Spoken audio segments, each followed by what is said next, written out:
More than 32 million travelers arrived in Bangkok in 2024. With its vibrant nightlife, luxury malls and resorts, and guilty pleasures, the City of Angels attracts people young and old from all over the world. But hidden from the tourist's gaze lies another, much darker side that's rarely seen by any foreigner. Oh, hello. Hi. Hello, you. Between the city's multi-million-dollar high-rise buildings, nestled along polluted rivers, some of the country's largest slums unfold. And all of that floating down here in the water is human waste. Amidst these shacks, barely held above the dirty water by a few wooden sticks, lies Thailand's biggest wet market. Here, vendors sell live animals alongside raw poultry and live fish in the stifling Bangkok heat. It's really overwhelming. This market is not for the faint-hearted. Seeing this side of Bangkok made me realize how vast the wealth inequality really is, but it also allowed me to witness a beautiful sense of community. Hi. I'm here right at the edges of Khlong Toei neighborhood. Khlong Toei is one of Bangkok's richest districts, but at the same time home to one of the city's largest and poorest slums. But you see all of these cables here. I have no idea how they do it when one of these cables breaks, because this is just like chaotic. The Khlong Toei slums extend under the city's extensive highway system and along many of the canals. I was actually surprised by how clean the area was, given that there's often no proper waste management infrastructure in place in this neighborhood.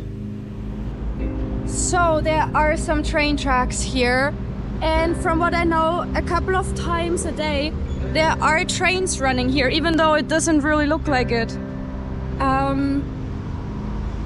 But as far as I know, they do run.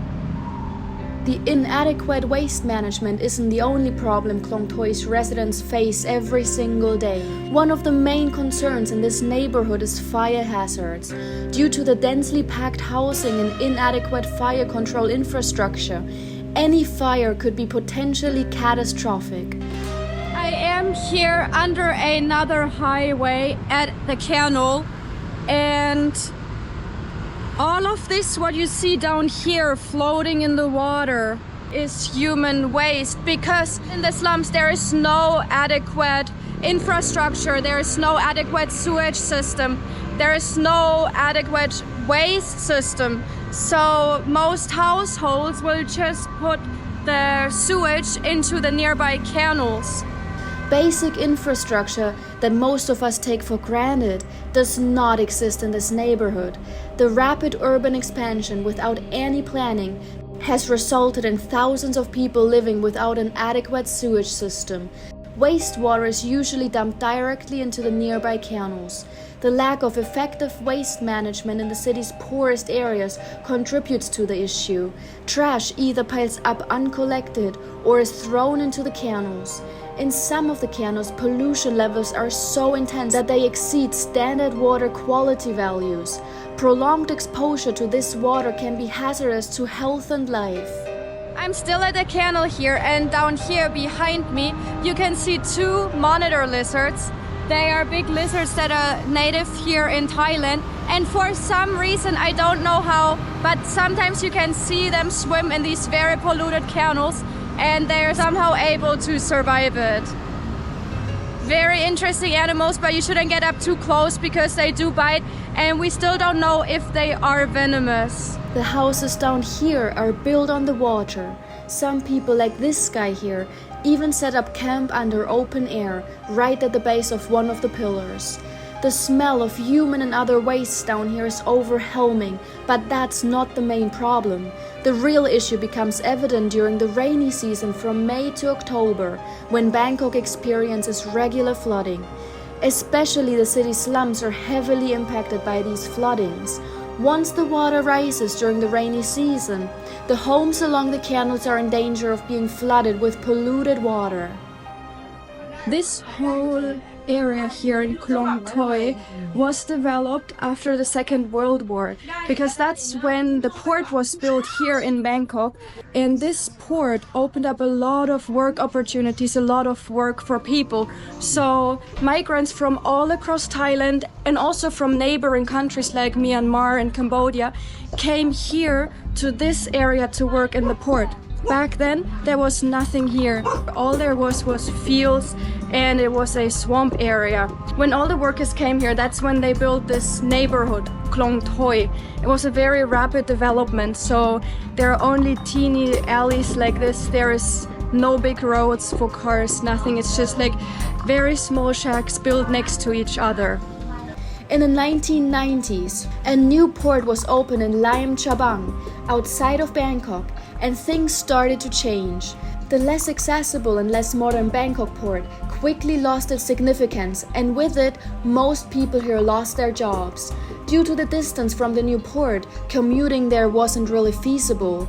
At the same time, a devastating fire destroyed 1/5 of the buildings in Khlong Toei. With many residents losing their homes and jobs, people began getting involved in drug dealing or becoming addicted themselves. That's when Khlong Toei became one of the country's most notorious slums. Until today, those born in one of the city's poorest areas often have little choice when it comes to deciding on their careers. I'm at the outskirts of Khlong Toei neighborhood now, and behind me you can see the biggest wet market here in Bangkok, the Khlong Toei wet market, where they're selling fresh meats, vegetables, fruits, live animals as well. And it is part of Khlong Toei neighborhood. It is where all the locals will go to do their shopping. So I think we should have a look inside. Upon entering the market, I was immediately struck by the pervasive, strong odors of human waste. But when I ventured deeper into the market, those smells soon changed into the smells of raw meats and fish sitting out in the heat. It smells pretty bad here. It's around like 32 degrees Celsius, and there's like all this meat open in the heat. Same here on this side, so much fresh fish. This one here is at least cooled in ice. A lot of the meat is just like hanging out in the open, no ice, and it smells pretty bad. Today, the Khlong Toei market, Bangkok's largest wet market, serves as a major employment hub. Many residents of Khlong Toei neighborhood work here as vendors, making this market crucial for the local economy. It supports the livelihoods of hundreds of vendors while providing the community with food. However, I would not recommend that foreigners eat meat or fish from this market, as our stomachs are simply not accustomed to meat that has been left out in the open for hours. So you can see all the seafood here, the fish and stuff. It's really, really fresh. A lot of the animals are actually still moving in there. So this is as fresh as it gets. I personally found it very difficult to walk through the chaotic streets of the market, as the overwhelming array of smells of blood and death were prevalent in every corner. Seeing live fish and frogs being tossed around, animals being butchered, the sounds of fresh meat being chopped, bones being broken and heads removed from bodies, with blood and raw meat everywhere, all under a gloomy red light and the hot sun beaming through the umbrellas above. It was not easy, especially since I'm vegetarian. The smell and all of the sensations, all of this moving fish that are still alive and thrown around is really overwhelming. Everywhere underneath the tables, buckets were placed to collect the dripping water from the fresh fish and meat. The ground was also covered in liquids, and I regretted wearing my slippers. A one-legged beggar was finding his way on a skateboard through the crowds, while another one was simply sitting on the wet ground. Forced begging, particularly involving disabled people, is a serious concern here in Thailand, linked to human trafficking networks. A little later, I left the shelter of the umbrellas and entered another area of the market, the poultry section, where live chickens, ducks, and geese were stacked on top of each other. The birds, visibly in distress, seemed to sense their fate. I can't be certain, but it wouldn't surprise me if they did, given they witnessed their brothers and sisters being removed from their cages, bound with cords and piled on a scale. So here there are all the live chicken outside of their cages. They're like tied here so they don't run away. It smells like I'm in like a stable full of chicken. It smells pretty bad. Experiencing these scenes was difficult for me. However, this has long been traditional practice here in Thailand and across many parts of Asia. One might argue that ultimately it is less harmful to the animals than factory farming. Yet, keeping various bird species crammed into small filthy cages stacked upon each other does pose a significant risk of spreading viruses. Soon after, I decided I'd seen enough and left the Khlong Toei wet market.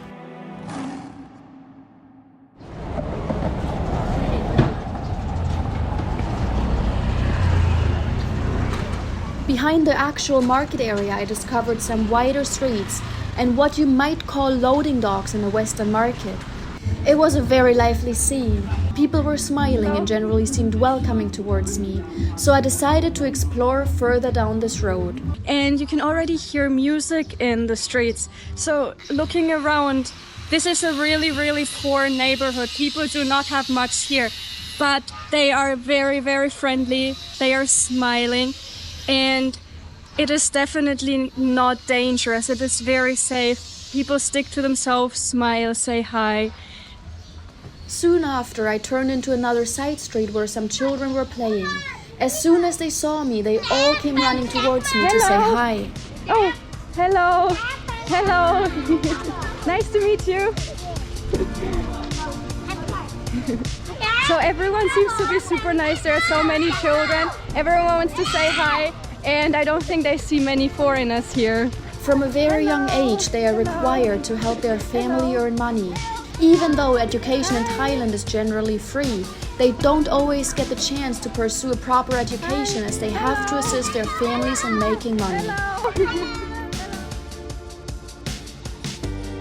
So walking through these streets here, I haven't seen another foreigner because this is usually where foreigners don't go, even though it is actually super safe. At least during the day, nothing's gonna happen to you. People here in this area are especially friendly, in my opinion. Like, so many people say hi. A lot of children come up to you, want to say hi. Hi!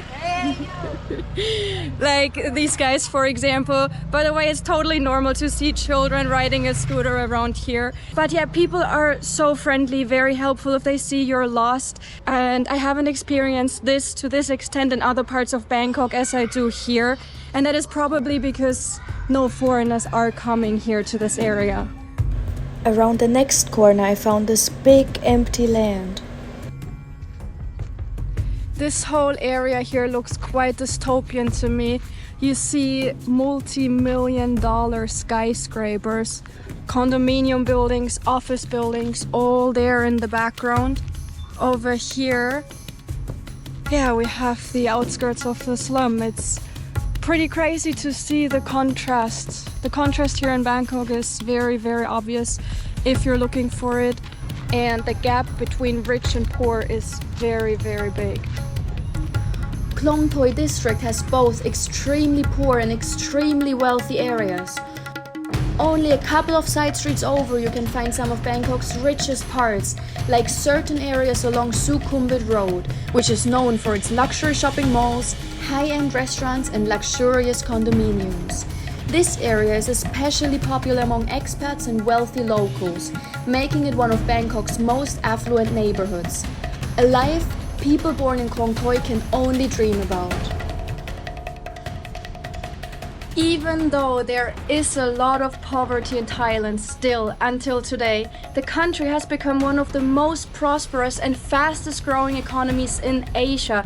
And the country doesn't only attract more tourists every year, also more foreigners come here every year and want to make a living here in Thailand. So as a result, more and more condominium buildings are built in the city, and especially the area where Khlong Toei slums are located is highly sought after. Developers want to develop this area, and there have been plans to develop the whole slum area for years.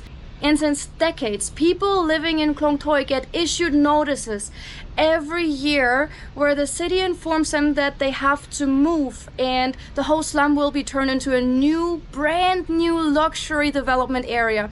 But until today, nothing has happened, and actually the opposite has happened.